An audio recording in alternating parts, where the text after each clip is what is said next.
more Yeah,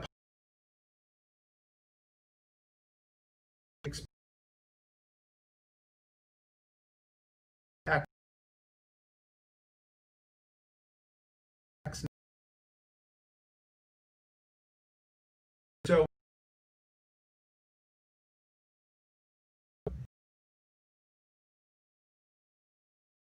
right. you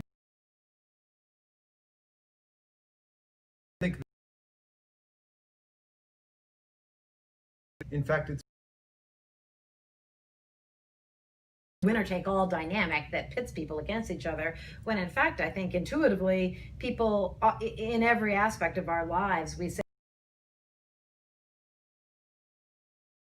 can't get chocolate or whatever right. the instance is, and so we experience that and exercise that right in almost every other And that's really what venue. politics is. You know, nobody gets 100% of what they want all the time. Right. We have to compromise and see things from other people's perspective. So it's good training, actually, for people to go into government, to go through a ranked choice multi-member election. Absolutely, because yes, exactly, and I think particularly now in this even more divisive atmosphere, make sure that the rules and systems are producing the consensus candidates who can move the country forward. So that seems super important.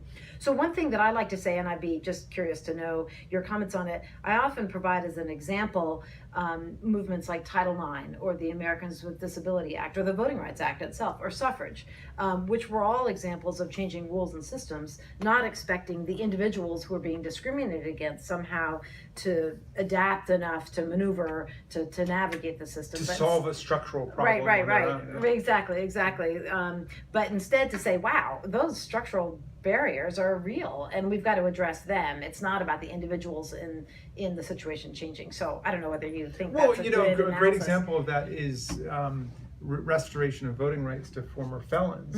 You know, a lot of states had a rule which is, well, the governor can grant you a specific pardon or reprieve so you can vote, right? And I suppose we could have gone down that road of saying, let's see if we One by can one. petition for each individual person. No, Right. we said it's not